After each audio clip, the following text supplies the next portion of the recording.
Book 2 का एक और चैप्टर थर्मोडायनामिक्स क्विकली डिस्कस करने जा रहे हैं कुछ ब्रीफ। ध्यान दीजिए बेटा, अगर मैं इस चैप्टर की याद कराऊं तो बेटा इस चैप्टर में हमने 4 प्रोसेसेस थे जो डिस्कस कर रहे थे। सर क्या क्या थे? Isothermal temperature constant, isochoric volume constant, isobaric pressure constant and adiabatic no heat loss. बेटा जब कोई चीज कांस्टेंट होती है तो उसका डेल्टा क्या हो जाता है? 0। इसमें डेल्टा टी 0 होता है, इसमें डेल्टा बी 0 होता है, इसमें डेल्टा पी 0 होता है और इसमें डेल्टा क्यू 0 होता है। Next equations. अब बेटा ध्यान दीजिए, अगर अब मैं बात करूं बेटा हर प्रोसेस के लिए हमें कुछ कुछ चीजें पढ़नी है। क्या पढ़नी है? Equations for each process. अब बेटा आइसोबारिक के लिए अगर अब मैं बोलूं तो PV is equal to nRT। अब यहां पे क्या होता है? प्रेशर इज कांस्टेंट, तो nRT बाय V। अब प्रेशर कांस्टेंट है, रादर अगर मैं nR को भी नीचे ले जाऊं तो P by nR is constant, so T by V। अब ये टर्म कांस्टेंट है तो यहां से एक रिलेशन आ जाता है T1 bye V1 is T2 bye V2। ठीक है बेटा, इसी के साथ में मैं इस प्रोसेस का आपको इंडिकेटर डायग्राम बना रहा हूं। इंडिकेटर डायग्राम क्या होता है? PV graph. तो ध्यान दीजिए बेटा, अगर मैं इसका पीवी ग्राफ बनाऊं तो ये आइसोबारिक है, और जब मैं आइसोबारिक बोलता हूं तो इसका मतलब होता है प्रेशर कांस्टेंट, तो graph will be a straight line. ठीक है जी, तो ये प्रेशर कांस्टेंट। नेक्स्ट हम देखने जा रहे हैं आइसोकोरिक। तो बेटा जैसे मैंने बोला आइसोकोरिक में हमारी वॉल्यूम कांस्टेंट रहती है, तो PV is equals to nRT। तो इस बार क्या हुआ? V by nR is T by V। जो ये वाली टर्म है वो कांस्टेंट है, तो T1 by T1 is equal to T2 by T2। ठीक है जी। अगर मैं इसका इंडिकेटर डायग्राम बनाऊं, PV ग्राफ, तो वो ऐसे बनेगा, स्ट्रेट लाइन। कैसे बनेगा? स्ट्रेट लाइन, क्योंकि हमारी वॉल्यूम कांस्टेंट है। नेक्स्ट हमारा प्रोसेस है आइसोथर्मल। आइसोथर्मल में टेम्परेचर कांस्टेंट रहता था। सो बेटा याद रखिएगा, यहाँ पे जो इक्वेशन होती है वो होती है PV इक्वल टू कांस्टेंट। क्या होती है? PV इक्वल टू कांस्टेंट, यानी कि P1 V1 is equals to P2 V2। Sir अगर आप इसका इंडिकेटर डायग्राम बनाओगे PV ग्राफ, तो ये ग्राफ डाउनवर्ड फॉलिंग आता है। ये ग्राफ कैसा आता है? डाउनवर्ड फॉलिंग आता है। अब मैं बात करने जा रहा हूं एडियाबैटिक प्रोसेस की। एडियाबैटिक प्रोसेस क्या होता है? जिसमें कोई हीट लॉस नहीं होता। इसकी बेटा 2-3 इक्वेशन है। अगर मैं सबसे पहली इक्वेशन की बात करूं तो वो होती थी PV gamma equal to K। यहाँ पे जो गामा होता है वो होता है CP बाय CV। गामा कैसे निकालते हैं वो हम KTG में पढ़ेंगे, जहां पे मोनोटॉमिक, डायटॉमिक, ट्राइटॉमिक और पॉलीएटॉमिक के गामास कैसे निकालते हैं सीखेंगे। अभी के लिए याद रख लीजिए गामा, ये ध्यान देंगे बेटा। अब बेटा इसकी ना मल्टीपल इक्वेशंस भी डिराइव कर सकते हैं। कैसे कर सकते हैं?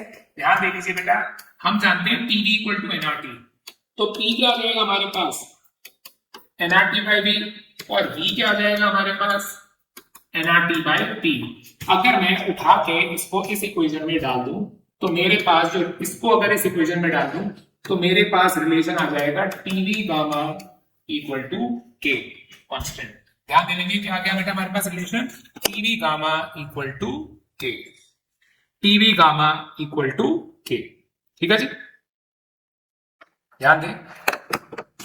अब अगर मैं इसकी जगह इसको डाल दूं, ध्यान देंगे, इसकी जगह अगर मैं इसको डाल दूं तो यहां से हमारे पास रिलेशन आ जाएगा P1 minus gamma T gamma equal to K। तो एडियाबैटिक के लिए 3 इक्वेशन चलती हैं। एक चलती है PV gamma equal to K, एक चलती है TV गामा माइनस 1, एक चलती है P1 minus gamma T gamma equal to K। Sir अगर आपको कभी भी इसका इंडिकेटर डायग्राम बनाने को आए, मतलब PV ग्राफ बनाने को आए, तो again the graph will be downward. ठीक है, आइए।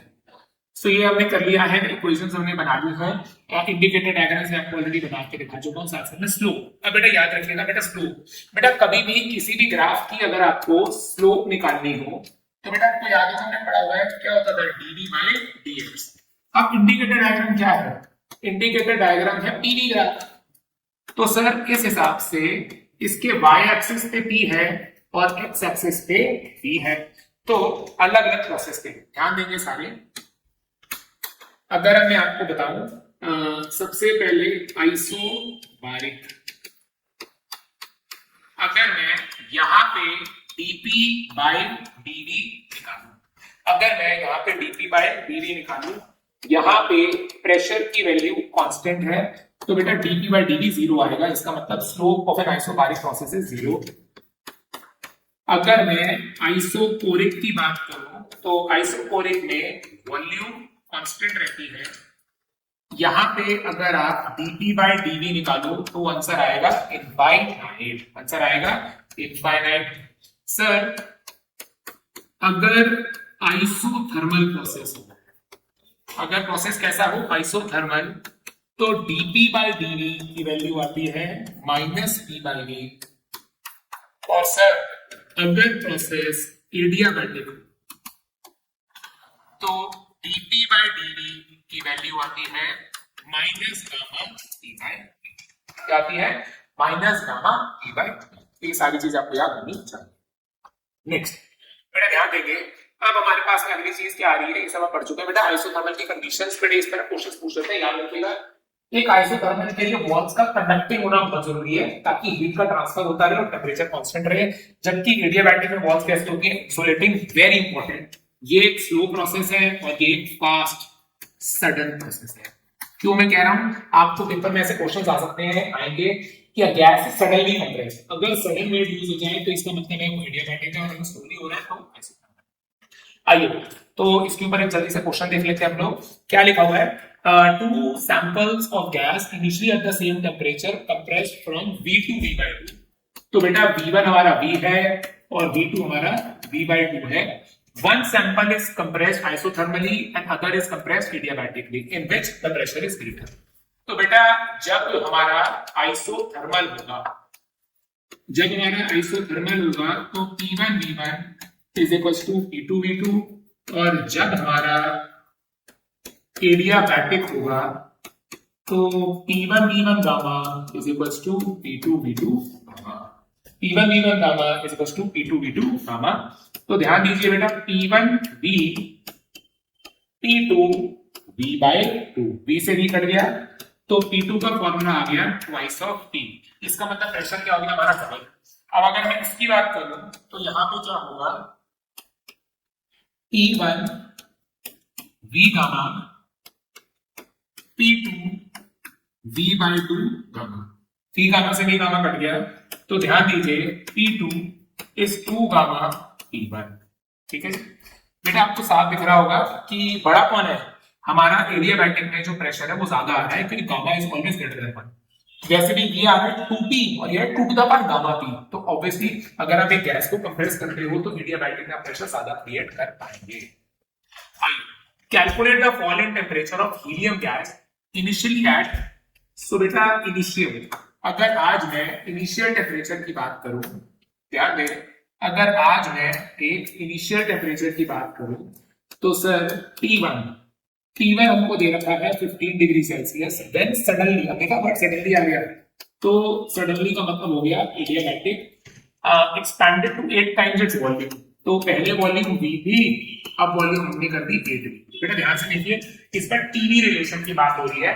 तो अगर मैं आपको अभी पीछे ले जाके दिखाऊं तो हम लोगों ने यहीं पे इसके सारे इक्वेशन लिखी थी ये। तो यहाँ पे हम कौन सा लगाएंगे? TV gamma minus 1। कौन सी लगाएंगे? टीवी गामा माइनस 1 रिलेशन को हम यहाँ पे यूज करने वाले।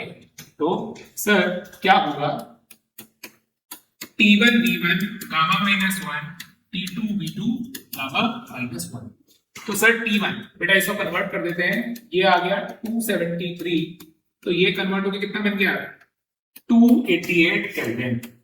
सो 288 V1 का आ गया V 5/3 minus 1, T2 is 8 times of V 5/3 minus 1, 288 V 2/3 T2 8 की पावर 2/3 V की पावर 2/3। आपको साफ दिख रहा होगा V to the power 2/3 gets cancelled। जब हम इसको सॉल्व करेंगे तो यहां से हम इसकी वैल्यू निकाल पाएंगे 2। ठीक है, नेक्स्ट बेटा ध्यान दीजिए, अच्छा क्वेश्चन है ये भी। क्या लिखा है? ड्यूरिंग एन एडियाबैटिक चेंजेस, एक एडियाबैटिक है, the volume depends on inverse of the absolute temperature. तो हम कह रहे हैं volume depends on the inverse of the square of its absolute temperature, then how is pressure dependent? Okay जी, अब बेटा अगर मैं आपको एक बात बताऊं कि अगर मैं इसको यहां ले जाऊं तो मेरा रिलेशन आ गया VT square equal to K। अभी बेटा हमने ना रिलेशन यूज किया था, रिलेशन होता है India TV gamma minus one. तो ध्यान दो, मुझे ना इसको इससे कंपेयर करना है। मेरा रिलेशन होता है TV gamma minus one equal to K, TV gamma minus one equal to K. अब यहाँ पे क्या है, v की पावर वन है बट t की पावर क्या आ रही है टू, बल्कि यहाँ पे t की पावर क्या है वन। तो मैं क्या करूंगा, इसको पहले रूट ले लेता हूँ। रूट लेने से क्या होगा, ये हाफ आ जाएगा, ये t हो जाएगा और ये तो कांस्टेंट ही रहेगा। अब अगर मैं इसको कंपेयर करूं तो मेरा रिलेशन आ जाएगा t1 v की power half is equal to k। Compare करने से क्या मिला, gamma minus one is half, so gamma की वैल्यू कितनी आ गई, 3/2। गामा की वैल्यू कितनी आ गई हमारे पास, 3/2। अच्छा, हमें यहाँ पे बताना क्या था, हमें ये पूछा गया था how will the pressure depend upon temperature. तो बेटा ध्यान दीजिए, हमने रिलेशन लिखा था T1 minus gamma T gamma equal to K। तो वैल्यू डाल दीजिए, T1 minus 3/2 T3/2 is equal to K। तो यहाँ पे आंसर आ गया T की पावर माइनस हाफ T की power 3/2 is equal to K। बेटा ये माइनस है तो नीचे चला जाएगा, तो एक तरह से T की पावर 3/2 नीचे जाके सामने चला गया ना, तो हाफ स्क्वायरिंग कर दूं तो T cube is directly proportional to T। हमारे पास क्या आ गया, T क्यूब इज। आइए नेक्स्ट, अब बेटा हम ना वर्क डन की बात करने जा रहे हैं। वर्क डन तीन चारों प्रोसेस से निकालेंगे एंड फर्दर हम सीखेंगे work done calculating using indicator diagram, मतलब ईवी ग्राफ से आप वर्क डन कैसे निकाल सकते हो। तो बेटा सबसे पहले सबसे आसान समझ लेते हैं, याद रखिएगा बेटा, area under the PV graph gives the work done. मतलब अगर आपके पास में कोई भी पीवी ग्राफ है, उसके नीचे का अगर आप एरिया निकाल लो तो आपको क्या मिल जाएगा, उसका वर्क डन। अब बेटा जी यहाँ पे समझने वाली बातें, वर्क डन इन आइसोकोरिक हम ऑलरेडी जानते हैं कि क्या होता है बेटा, 0। And work done in isobaric क्या होगा, PV2 माइनस 1। अच्छा कैसे, मैं समझाऊंगा, ठीक है जी। बेटा जी ध्यान दीजिए, ज्यादा बेटा हम लोग ना इंडिकेटर डायग्राम पे एक बार वापस आएंगे फिर से। मुझे एक चीज और बतानी थी, मैं स्किप कर गया हूं। पहले ना हम जरा समझ लें कि वर्क डन होता कैसे है और फिर हम फॉर्मूलाज बनाएंगे। ध्यान दो बेटा, वर्क डन, अगर आज मुझे वर्क डन निकालना है तो ध्यान दीजिए, dw क्या होता है, FDX। फोर्स क्या होता है, मैं क्या लिख सकता हूं, प्रेशर इनटू एरिया dx। तो ये आ जाएगा PdV, ये क्या आ जाएगा, PdV।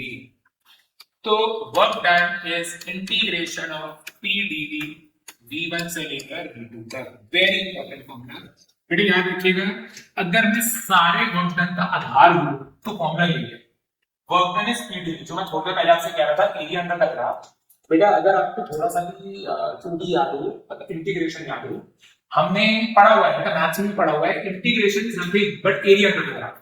तो जो area under the PV graph है ना, वो इसी से बात निकल कर आती है कि V1 से लेकर V2 PdV, V1 से लेकर V2 PdV, ठीक है जी। आइए सो बेटा अब मैं थोड़ा समझाता हूं, जब आप इस इंटीग्रेशन को सॉल्व करते हो किसके लिए, ध्यान दीजिए, अगर आप इस इंटीग्रेशन को सॉल्व करते हो आइसोबारिक प्रोसेस के लिए, तो थोड़ा सा आप समझोगे कि P बाहर आ जाएगा, तो इसको सॉल्व करके जो वर्क डन आता है वो आता है PV2 माइनस V1। सर अगर ये आइसोकोरिक होता तो हमारा वर्क डन 0 आता। सर 0 क्या आता, क्योंकि डीवी नहीं है बेटा, आइसोकोरिक प्रोसेस में आपका डीवी 0 है। अब क्योंकि आइसोकोरिक में डीवी नहीं हो रहा, वॉल्यूम भी चेंज नहीं हो रही, तो वर्क डन क्या आएगा, 0। अब बेटा अगर मैं बात करूं एडियाबैटिक प्रोसेस की, तो बेटा ये ना पूरा डिराइव करना पड़ता था। इसके हमारे पास दो फॉर्मूले हैं, ध्यान देंगे सारे, NR T2 minus T1 1 minus gamma T2 V2 minus T1 V1 divided by 1 minus gamma. अब बेटा डेरिवेशन तो हमें करनी नहीं है, तो बस इन फॉर्मूलाज को आप याद रखेंगे। अगर बात करूं मैं आइसोथर्मल की, तो वहां पे क्या होता था, work done is 2.303 nRT log V2 by V1 या 2.303 nRT log P1 by P2। तो आप कोई भी फॉर्मूला लगा सकते हो, सारे फॉर्मूले आपको याद होने चाहिए। ठीक है जी, आइए पहले बेटा इसके ऊपर एक दो क्वेश्चंस कर लेते हैं हम लोग, फिर एक इंडिकेटर डायग्राम पे भी जाएंगे। 3 मोल्स, तो बेटा नंबर ऑफ मोल्स कितना दे रखा है 3 is kept at a constant temperature of 300 Kelvin। तो बेटा टेम्परेचर कांस्टेंट है, तो ये प्रोसेस कौन सा हो गया, आइसोथर्मल। ये प्रोसेस कौन सा हो गया बेटा, isothermal. Are compressed from 4 litres to 1 litre. तो बेटा पहले वॉल्यूम थी 4 लीटर, बाद में वॉल्यूम बन गई 1 litre. Calculate the work done. तो बेटा ध्यान दें, वर्क डन क्या फॉर्मूला लगाओगे, 2.303 nRT log V2 by V1 यानी कि 1/4। बेटा सारी वैल्यूज तो दे रखी हैं, आंसर डालो। ठीक है जी, एक बेटा मैंने चीज आपको समझाना चाहता हूं, इसको जब आप सॉल्व करोगे तो आपका आंसर नेगेटिव आना ही चाहिए। क्यों आना चाहिए बेटा, ध्यान दो, वर्क डन है T delta V, T V final minus V initial, मतलब इंटीग्रेशन में। अब बच्चे एक बात बताओ, अगर आप दो ऑप्शंस हैं, अगर मैं इसको कंप्रेस करूं और इसको अगर मैं एक्सपैंड करूं, ध्यान देंगे, अगर मैं किसी चीज को कंप्रेस करता हूं तो क्या मैं गलत बोल रहा हूं, V final will be less than V initial, तो मेरा आंसर नेगेटिव आएगा। Always remember, work of compression is negative, work of compression is negative, expansion V final is more than V initial, so work done क्या आ गया हमारे पास positive. तो work done हमारे पास क्या आ गया, पॉजिटिव। ऑलवेज रिमेंबर बेटा, work of expansion is positive and work of compression is negative. यहाँ पे हम एक बॉडी को 4 से 1 लाए थे तो आंसर नेगेटिव आना ही था, ऐसा सॉल्व करूंगा तो भी आंसर नेगेटिव ही आएगा।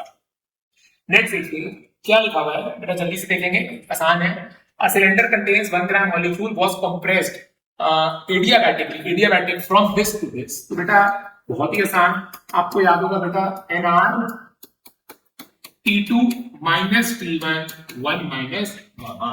तो अब बेटा यहाँ पे एक चीज मिसिंग है जो हमको गिवन होनी चाहिए थी। देखो इन्होंने बताया नहीं है गैस कौन सी है। सी अगर ये बता देते कि गैस कौन सी है, मोनोटॉमिक है, डायटॉमिक है या ट्राइटॉमिक है, हमें पता लग जाता गामा की वैल्यू क्या है।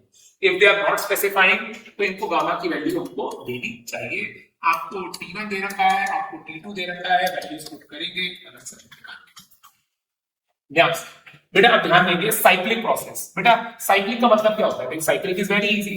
देखो ये मेरा इनिशियल है, ये मेरा फाइनल है, मैं घूम के यहां गया और घूम के वापस वहीं आ गया, जहां से शुरू किया था वहीं खत्म किया और फिर घूम के वापस आ गया। ऐसे प्रोसेस को हम बोलते हैं साइक्लिक प्रोसेस। ठीक है जी, आइए। अच्छा बेटा अब एक चीज आप पहले समझ गए होंगे जो मैंने स्टार्टिंग में बोली थी, क्या, एरिया अंडर द ग्राफ। बेटा अगर आपको कभी भी इंडिकेटर डायग्राम आए तो उसका जब आप एरिया निकालोगे तो आपको क्या मिल जाएगा, उसका वर्क डन। मतलब जैसे कि मान लो आपके पास एक प्रोसेस है टीवी, एक प्रोसेस है आपके पास टीवी और ये ऐसे जा रहा है, तो अगर आपको इसका एरिया निकालना है, so work done is area into the graph, so क्या रहेगा PD, area into the graph क्या रहेगा PD। ध्यान रखिएगा बेटा एक बड़ी इंपॉर्टेंट बात, क्या है इंपॉर्टेंट बात, अगर बेटा ग्राफ ऐसे जा रहा हो और ग्राफ ऐसे जा रहा हो, क्या फर्क है सर, ध्यान से देखिए, ग्राफ अगर ऐसे जा रहा है तो ये एक्सपेंशन है और अगर ग्राफ ऐसे जा रहा है तो ये क्या है, कंप्रेशन है। होता क्या है, जब भी आप ग्राफ से वर्क डन निकालोगे ना तो साइन नहीं आता, वो आंसर हमेशा पॉजिटिव ही आएगा, क्योंकि एरिया है। आपको खुद देखना पड़ेगा, अगर वो एक्सपेंशन है तो आप उसे पॉजिटिव लोगे और अगर कंप्रेशन है तो आप उसे नेगेटिव लोगे। तो ये वर्क डन क्या आ गया, पॉजिटिव, और ये वर्क डन क्या आ गया, नेगेटिव। ठीक है, आइए। सो ये सारा हो गया, ये भी हो गया, ये भी हो गया। हाँ, आइए बेटा, अब बेटा ये एक साइक्लिक प्रोसेस है, इसके थोड़े एरोस हमको ठीक करने पड़ेंगे। ये यहाँ जा रहा है, ये यहाँ जा रहा है, ये यहाँ जा रहा है और ये यहाँ जा रहा है। हम जहां से शुरू हुए थे घूम के वहीं आ गए। इस प्रोसेस को हम क्या बोलेंगे? Work done. साइक्लिक प्रोसेस, हमें वर्क डन निकालना है। इंडिकेटर डायग्राम दे रखा है तो सर आप एरिया भी निकाल सकते हो। बेटा थोड़ी चीजों को मैं समझाना चाहूंगा, ध्यान से देखो। अगर आप देखो पहला प्रोसेस डी ए, अगर आप इस प्रोसेस को देखो तो आपको साफ दिख रहा होगा डी ए एंड बीसी, इन दोनों में वॉल्यूम क्या रह गई है? कांस्टेंट। तो आपको दिख रहा होगा डी ए आइसोकोरिक है और बीसी भी आइसोकोरिक। ठीक है जी। अगर आपको थोड़ा भी याद हो तो सर आइसोकोरिक में तो वर्क डन 0 होता है, तो चाहे ग्राफ से निकालो या वैसे भी निकालो तो वर्क डन तो वो जरूरी आ रहा है। सर अब हम कहते हैं दो वर्क रह गए, एक ये वाला और एक ये वाला। अगर सर आप ध्यान से देखो तो यहाँ पे प्रेशर क्या है? कांस्टेंट। बट बेटा ये इधर जा रहा है तो यहाँ पे क्या हो रही है? एक्सपेंशन, और यहाँ पे क्या हो रही है? कॉम्प्रेशन। तो याद रखिएगा बेटा, जब मैं ए बी बोलता हूं तो इट इज एक्सपेंशन, बट जब मैं सी डी बोलता हूं तो इट इज कॉम्प्रेशन। ठीक है जी। तो दो वक्त तो चले गए, अब हमें निकालना है, तो दो वक्त हमारे चले गए। ठीक है। अब बेटा सबसे पहले मैं निकालने जा रहा हूँ ए बी का। तो जैसे मैंने बोला था बेटा, एरिया अंडर द ग्राफ निकाल दो। अगर मैं आज ए बी की बात करूं तो इसके अंदर जो एरिया आएगा वो क्या आ जाएगा? अपना ध्यान दीजिए, लेंथ इनटू ब्रेड्थ। इसकी ये वाली साइड कितनी है? 5, और इसकी ये वाली साइड कितनी है बेटा? 1 - 3। ये वाली साइड कितनी आ गई हमारी? 2 आ गई ना। तो सर अगर आप इस एरिया की बात कर रहे हो, अगर आप इस एरिया की बात कर रहे हो तो सर इसका जो वर्क डन आएगा वो आ जाएगा 5 ATM इनटू V2 - V1। बेटा 1, ये देखो यहाँ पे वॉल्यूम क्या थी? 1, और यहाँ पे वॉल्यूम क्या थी? 3। तो 3 - 1 2 लीटर्स। पर बेटा ये हमारी SI यूनिट सही है तो हमें इसे कन्वर्ट करना पड़ेगा। मेरे ख्याल से आप सब लोग जानते हो 1 ATM is 10 to the power 5 newton per metre square, और लीटर की वैल्यू होती है 10 to the power -3 metre cube. ठीक है जी।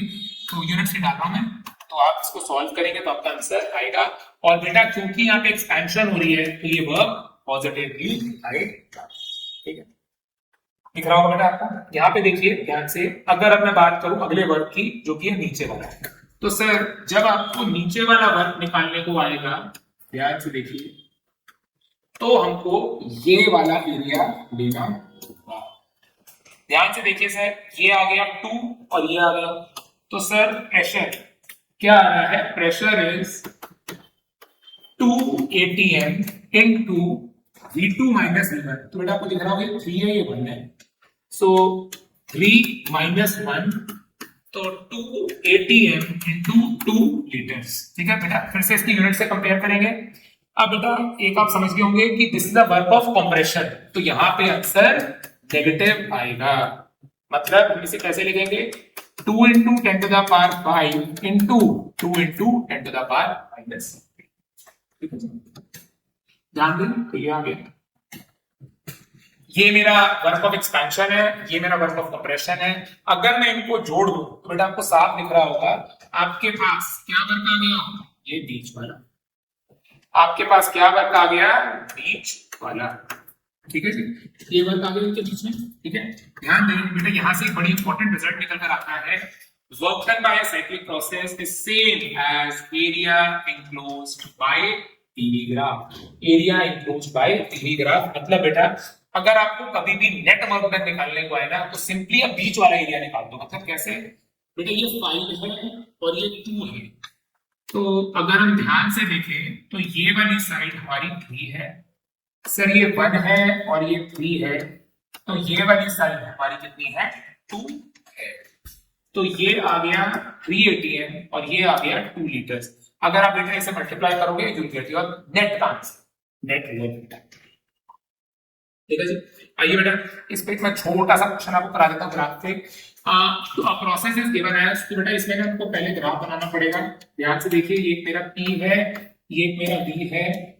क्या होना है, हमारे पास कोऑर्डिनेट्स है 4 1 2 4 एंड 2 1, ठीक है जी। तो x की वैल्यू एक हमको x की वैल्यू 2 लेनी है, एक हमें x की वैल्यू 4 लेनी है, एक आ गया 1 और एक आ गया, ठीक है जी।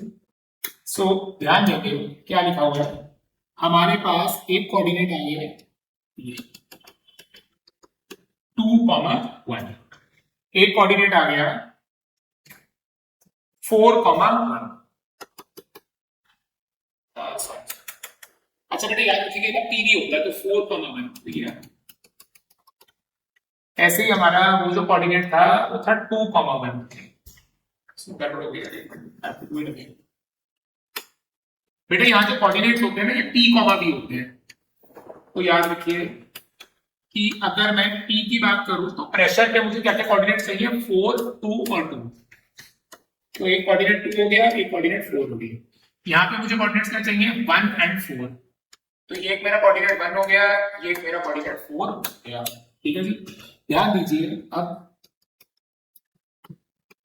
मैं अगर इसकी बात करूं तो ये मेरा कोऑर्डिनेट आ गया 2,1।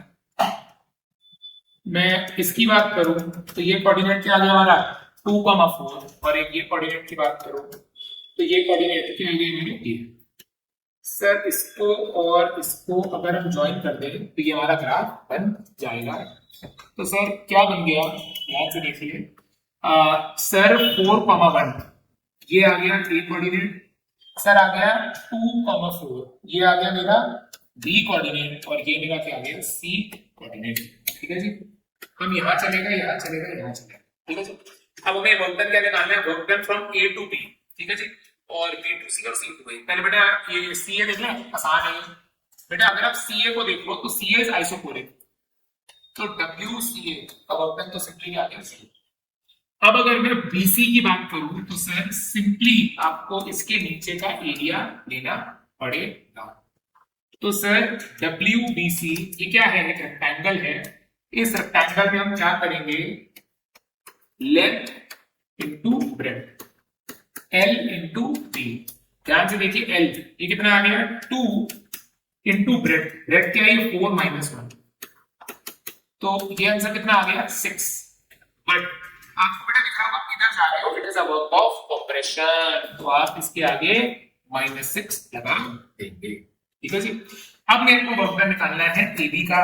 एबी का वर्क डन निकालने के लिए बेटा पूरा, तो ये मेरा ग्राफ है, तो इसके नीचे जितना भी एरिया है उसका पूरे का वर्क डन लेना पड़ेगा। आपको बेटा साफ दिख रहा होगा सर ये क्या फिगर है, दिस इज ट्रेपीजियम, तो आपको ट्रेपीजियम का वर्क डन लेना पड़ेगा। सो WAB निकालने के लिए क्या होगा, half sum of parallel into perpendicular distance, sum of parallel into perpendicular distance। अब सर यहाँ पे पैरेलल साइड्स कौन सी है बेटा, इतना तो आपको आता ही होगा सबको। क्या एक साइड ये वाली है, ये कितनी है 4, और एक साइड ये वाली है जो कितनी है 2, तो हाफ 4 + 2 इंटू परपेंडिकुलर डिस्टेंस, ये कितना आ गया 3, तो बेटा ये आ गया answer 9 joules. Plus sir plus क्यों, because it is a work of expansion, because it is a work of expansion, ठीक है जी बेटा। बेटा ध्यान दीजिए, अब ये सारे प्रोसेसेस दे रखे हैं, हमें बताना है किसे मैक्सिमम है। बेटा ग्राफ से कर लेते हैं, बहुत आसान होता है। ध्यान दीजिए बेटा, अगर आज मैं पीवी ग्राफ बनाऊं सभी के, ध्यान देना, सबसे ऊपर कौन सा ग्राफ बनेगा, आइसोबारिक। ये ग्राफ किसका बनेगा, आइसोकोरिक।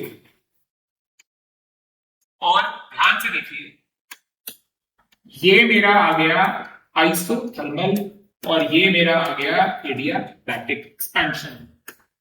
तो बेटा बताइए सबसे ज्यादा एरिया किसके अंदर आ रहा है, सर सबसे ज्यादा आइसोबारिक, उसके बाद कम किसके अंदर कम हो गया एरिया, आइसोथर्मल, फिर उसके बाद किसमें कम हो गया एडियाबैटिक, और लास्ट सबसे कम किसमें हो गया आइसोकोरिक में। तो सर सबसे बड़ा कौन है, बारिक, बारिक के बाद कौन है थर्मल, थर्मल के बाद कौन है एडिया, और एडिया के बाद कौन है हमारे पास कोरिक। तो कोरिक में वर्क डन सबसे कम होता है और बारिक में वर्क डन सबसे, आइए बेटा अब हम इस चैप्टर के अगले पार्ट पे जा रहे हैं। अगर रादर हम फर्स्ट लॉ ऑफ थर्मोडायनेमिक्स की तरफ कर रहे हैं, इंटरनल एनर्जी की बात कर रहा हूं। बेटा किसी भी गैस की जो इंटरनल एनर्जी होती है उसके दो पार्ट्स होते हैं, एक होती है इंटरनल काइनेटिक और दूसरी होती है इंटरनल पोटेंशियल। जो इंटरनल काइनेटिक है वो किस पे डिपेंड करती है, मोशन के ऊपर, और जो इंटरनल पोटेंशियल है वो किस पे डिपेंड करती है, कॉन्फिगरेशन के ऊपर। काइनेटिक डिपेंड करती है टेम्परेचर पे और पोटेंशियल डिपेंड करती है आईएमएफ फोर्स पे। अब बेटा एक बात को याद रखेंगे, एक आइडियल गैस में हम ये मानते हैं, एक आइडियल गैस में हम मानते हैं कि आईएमएफ जीरो होती है, so no work is done, hence ideal potential energy is zero. क्या कहना चाह रहे हैं कि ये जो टर्म है ना तुम्हारी, ये जीरो होती है। एक आइडियल गैस के लिए जो इंटरनल एनर्जी होती है उसमें पोटेंशियल एनर्जी जीरो होती है। इसका मतलब ये हुआ सर, इसका मतलब ये हुआ for an ideal gas internal energy only consist of internal kinetic. मतलब क्या कह रहे हैं, इंटरनल एनर्जी में ये पार्ट तो है ही नहीं, सिर्फ बचा क्या, इंटरनल काइनेटिक। और काइनेटिक किस पे डिपेंड करती थी, टेम्परेचर पे। Internal energy of a gas depends only on temperature. यहां से बेटा एक बड़ी इंपॉर्टेंट बात निकल कर आ रही है। सर क्या निकल कर आ रही है, अभी आपने बोला कि इंटरनल एनर्जी टेम्परेचर पे डिपेंड करती है। अगर प्रोसेस आइसोथर्मल है, आई रिपीट, अगर प्रोसेस आइसोथर्मल है तो डेल्टा टी जीरो होगा। अगर प्रोसेस आइसोथर्मल है तो डेल्टा टी जीरो होगा। अगर डेल्टा टी जीरो हो रहा है तो डेल्टा यू भी जीरो होगा। बेटा याद रखिएगा, internal energy of an ideal gas for an isothermal process change in internal energy for an ideal gas for an isothermal process is always zero। ठीक है जी। आइए बेटा फर्स्ट लॉ ऑफ थर्मोडायनेमिक्स हम करने जा रहे हैं। फर्स्ट लॉ ऑफ थर्मोडायनेमिक्स क्या कहता है, dq is equals to du plus dw। मतलब बेटा जब भी हम किसी सिस्टम को हीट देंगे तो वो क्या करेगी, या तो वो सिस्टम की इंटरनल एनर्जी बढ़ाएगी और जो जो बचा हुआ हिस्सा है सारा का सारा बढ़ जाएगा। ठीक है जी। आइए अब बेटा याद रखिए, इसकी साइन कन्वेंशंस बताने जा रहा हूं। अब बेटा कई बच्चे ना साइन कन्वेंशंस को लर्न करते हैं, मैं बोलूंगा लर्न करने की कोई जरूरत नहीं है। बेटा याद समझो, हमारा जो फर्स्ट लॉ है ना वो है क्या, हमारा फर्स्ट लॉ है डेल्टा क्यू। बेटा ध्यान दीजिए, हमारा फर्स्ट लॉ है delta Q is delta U plus delta W. जब मैं बोलता हूं delta, it means final minus initial. अगर आपका फाइनल कम है और आपका इनिशियल ज्यादा है, आई रिपीट, अगर आपका फाइनल कम आ रहा है तो ऑब्वियसली आंसर नेगेटिव आएगा, और अगर आपका फाइनल ज्यादा आ रहा है तो आंसर पॉजिटिव आएगा। खुद बुद्धि लगाओ, drawn out of the system. यार अगर तुम हीट बाहर निकाल लोगे किसी सिस्टम से तो ऑब्वियसली फाइनल कम आएगा, नेगेटिव। हीट सप्लाई, आपने हीट दे दी तो आंसर पॉजिटिव आएगा। Work done by the gas, अगर गैस वर्क कर रही है यानी कि एक्सपेंशन तो positive, work done on the gas तो कंप्रेस नेगेटिव। टेम्परेचर बेटा वेरी इंपॉर्टेंट, अभी मैंने बताया इंटरनल एनर्जी सिर्फ और सिर्फ टेम्परेचर पर बढ़ती है, डिपेंड करती है। अगर टेम्परेचर बढ़ेगा तो इंटरनल एनर्जी पॉजिटिव आएगी, अगर घटेगा तो नेगेटिव आएगी। ठीक है जी। याद रखिए dq एंड dw, ध्यान दीजिए, dq and dw our path functions but du is a state function. क्या मतलब बेटा dq और dw दोनों रास्ते में डिपेंड करते हैं कि आपने क्या रास्ता पकड़ा, बट इंटरनल एनर्जी सिर्फ और सिर्फ डिपेंड करती है फाइनल और इनिशियल पे। इससे एक और बात आ गई सर, क्या, अगर एक साइक्लिक प्रोसेस है, अगर एक साइक्लिक प्रोसेस है तो सर आपने जहां से शुरू किया था वहीं खत्म कर दिया, भाई जहां से शुरू किया था वहीं खत्म कर दिया, तो एक साइक्लिक प्रोसेस में du की वैल्यू जीरो ही आएगी। तो बेटा दो बातें याद रखने वाली, एक आइसोथर्मल प्रोसेस में du जीरो आता है और दूसरा साइक्लिक प्रोसेस में भी du जीरो आता है। ठीक है जी। बेटा ये ना मैं लॉ को अलग अलग प्रोसेस में लगा के दिखा रहा हूं। अगर एडियाबैटिक प्रोसेस है तो क्या होगा, dq जीरो आ जाएगा, du is dw, इसका मतलब dw du is minus of dw, इसका मतलब जितना वर्क होता जाएगा उतनी इंटरनल एनर्जी कम होती जाएगी, उतनी, और जितनी इंटरनल एनर्जी कम होती जाएगी उतना टेम्परेचर भी कम होता जाएगा। आइसोकोरिक बेटा जी आपको याद होगा, आइसोकोरिक बेटा जो dw होता है वो क्या होता है, pdv। अब dv जीरो है तो होगा क्या, ऐसे केस में dw क्या आ जाएगा, जीरो। तो इसका मतलब dq is equal to du।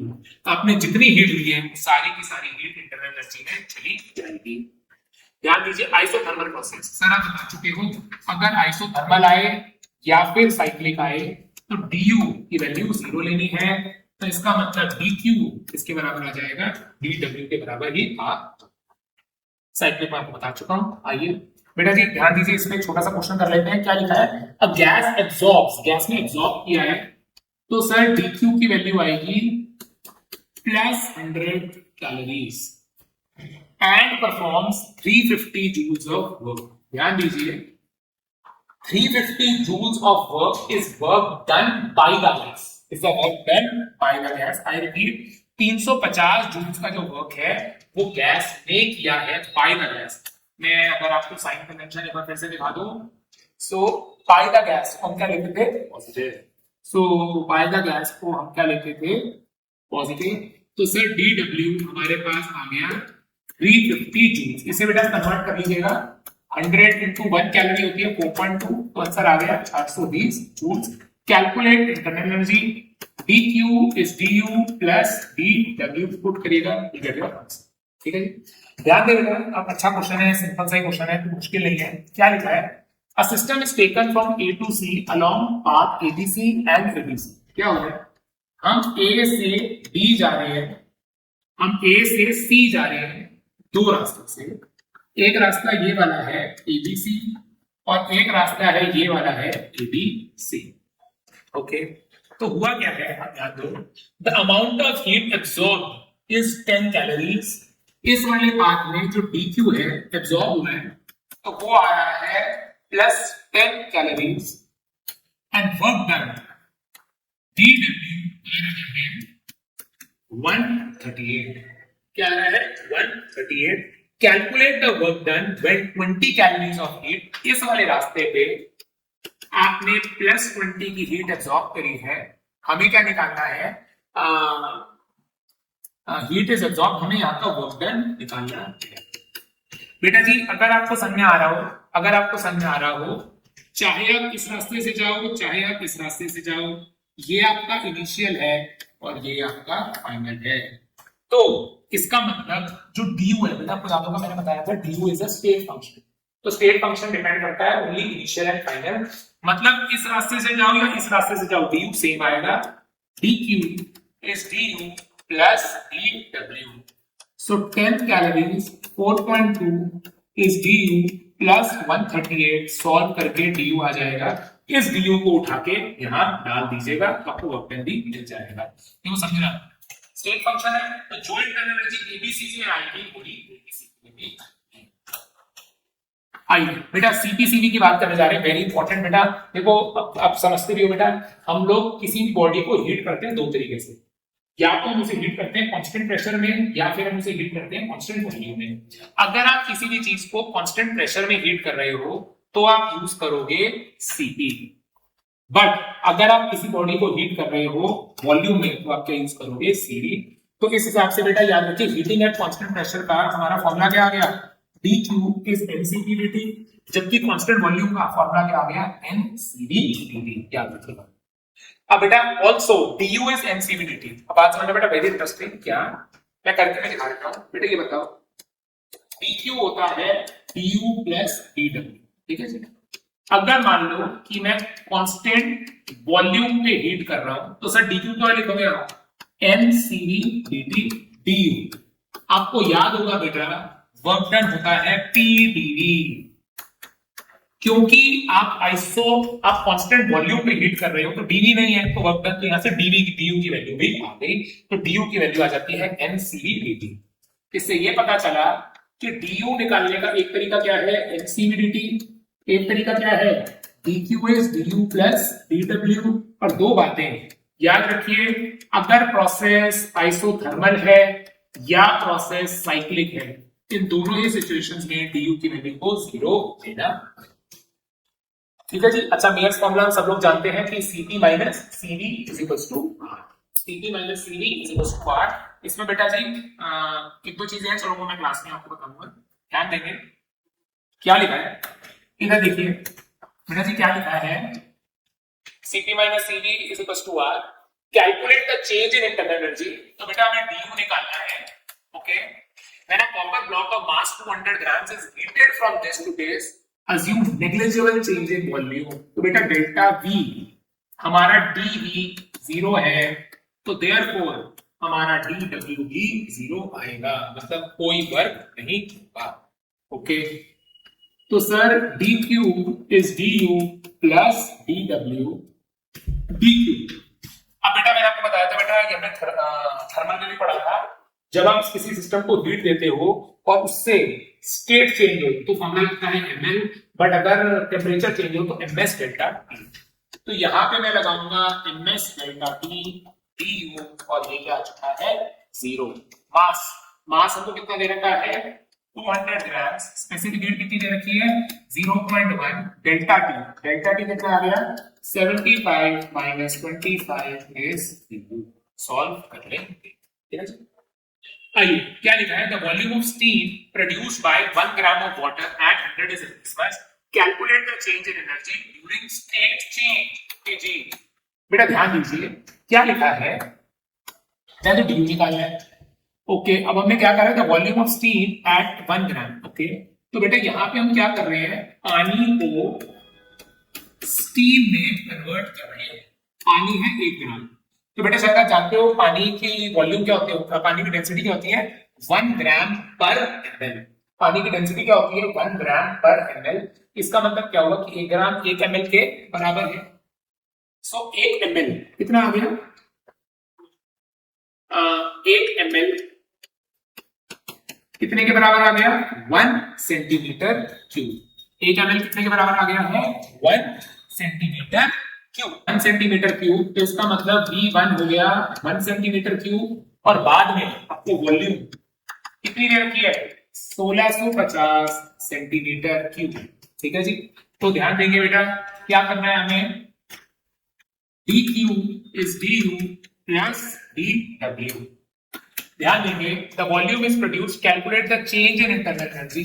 जब मैं dQ की बात करता हूं बेटा याद रखिएगा इस बार क्या हो रहा है, इस बार टेम्परेचर चेंज नहीं हो रहा है, इस बार स्टेट चेंज हो रही है. तो dQ को लिखूंगा मैं ml is equals to du. इस बार बेटा वॉल्यूम भी चेंज हुई है PV2 माइनस V1. तो m आपको 1 ग्राम पानी दे रखा था 540, ये आ गया du प्रेशर. बेटा जब भी प्रेशर कुछ ना गिवन हो तो we will go for 1 atm. इसकी यूनिट्स कन्वर्ट कर लेंगे 1650 माइनस 1 सेंटीमीटर क्यूब. जैसे बोल रहे हैं बेटा इसकी इन सबकी यूनिट्स आपको कन्वर्ट करनी पड़ेगी. ठीक है जी. अब बेटा आ जाइए हम अपने एंड के टॉपिक की तरफ जा रहे हैं. हमारे पास एक टॉपिक है हीट इंजन और दूसरा टॉपिक है रेफ्रिजरेटर.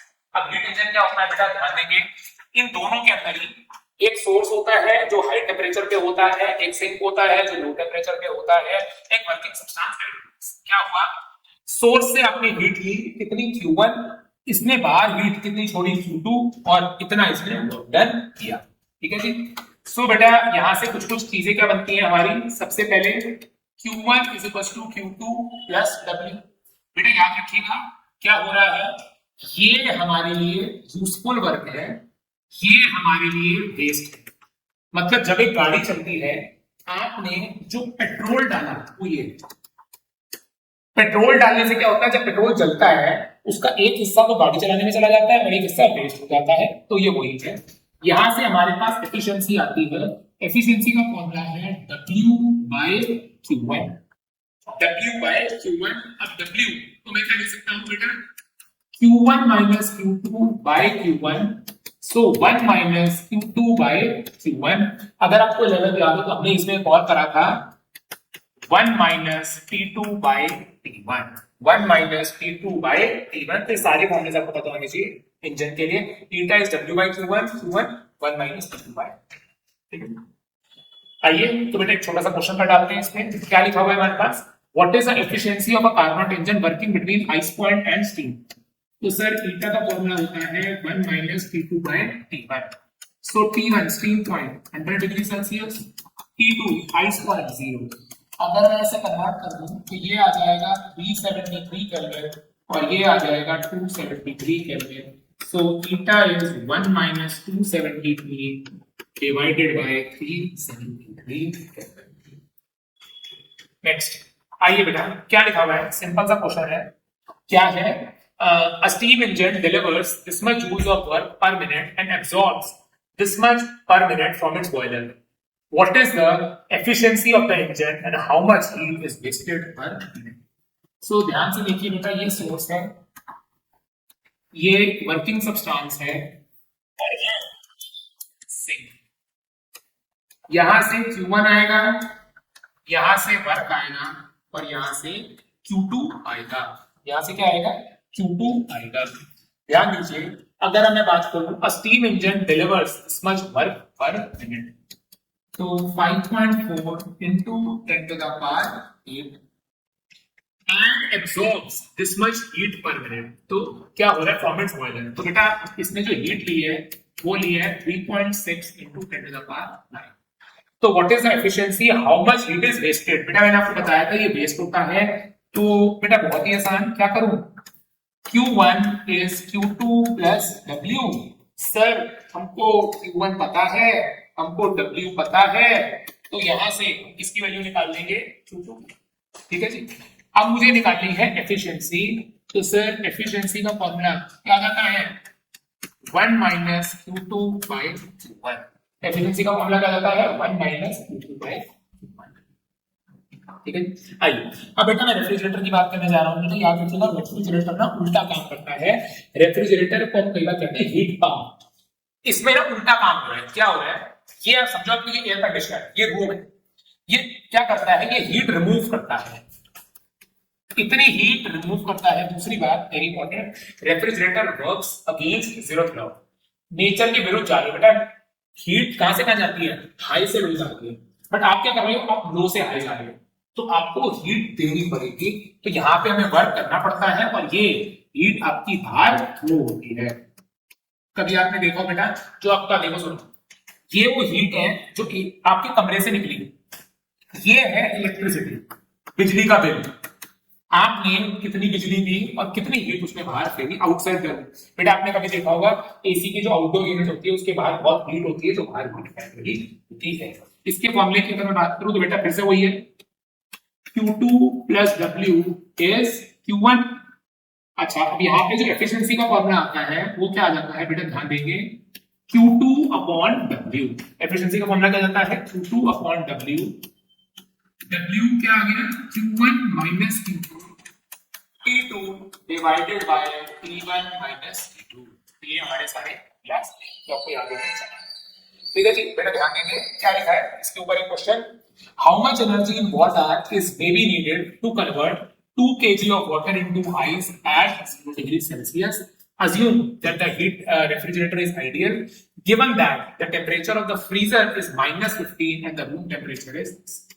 तो बेटा ध्यान दीजिए, ये मेरा एक रेफ्रिजरेटर है, इसके अंदर पानी पड़ा हुआ है। क्या करना है हमें, 2 किलो पानी, 2 किलो वाटर है 0 डिग्री सेल्सियस पे, हमें इसे जमाना है। अगर बेटा आपको जमाना है तो स्टेट चेंज, तो ml, so 2 into latent heat of fusion। ठीक है, इतनी हीट हमें चाहिए। अब ये कह रहे हैं, बेटा मेरी बात को समझना, एक रेफ्रिजरेटर 100% एफिशिएंट तो होता नहीं है। अगर आप उसको बिजली दोगे तो बिजली का कुछ हिस्सा वो यूज करेगा जमाने में, तो अब जमाने के लिए इतना तो चाहिए चाहिए। तो हमसे वो पूछ रहे हैं कि भैया आपको कितनी इलेक्ट्रिसिटी देनी पड़ेगी। तो अच्छा, तो बेटा हमें फर्दर दे रखा है, given that the temperature of the freezer, तो यानी कि T2 हमको दे रखा है -15, इसको ऐड कर दो 273, तो ये हमारे पास कितना आ गया, 263 टू 58 केल्विन।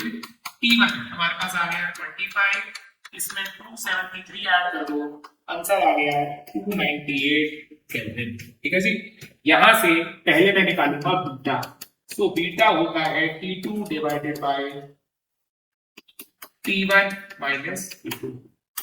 तो यहां से T2 की वैल्यू डालिए, फिर T1 की वैल्यू डालिए और आंसर निकाल लीजिए। ये बीटा आ गया। अब बीटा को भी हम क्या लिख देंगे, Q2 बाय W। तो Q2 क्या है, जो हीट आपको रिमूव करनी है, जो अभी आपने निकाली है, 2 into latent heat of fusion, और W ही है कितना वर्क, मतलब कितनी हमें इलेक्ट्रिसिटी चाहिए। ठीक है, बेटा एक आइडिया लग गया होगा आपको, ध्यान देंगे बेटा। अब इसके बाद क्या बेटा आपका सेकंड लॉ ऑफ थर्मोडायनेमिक्स बेटा मैं समझा दूं आपको। सेकंड लॉ ऑफ थर्मोडायनेमिक्स क्या है? Second law of thermodynamics theory law है। सेकंड लॉ ऑफ थर्मोडायनेमिक्स कहता है no machine in this universe can be 100% efficient. मतलब ईटा ईटा कभी भी 1 नहीं हो सकता और बीटा कभी भी 100 नहीं हो सकता। याद रखिएगा, कोई भी चीज 100%, सॉरी 100 नहीं, इनफाइनाइट, कोई भी चीज कभी भी एफिशिएंट नहीं होती, कुछ ना कुछ लॉस तो बनता ही है। ठीक है जी, चलो। सो बेटा this completes our thermodynamics. Please इसको पढ़ना। बाय।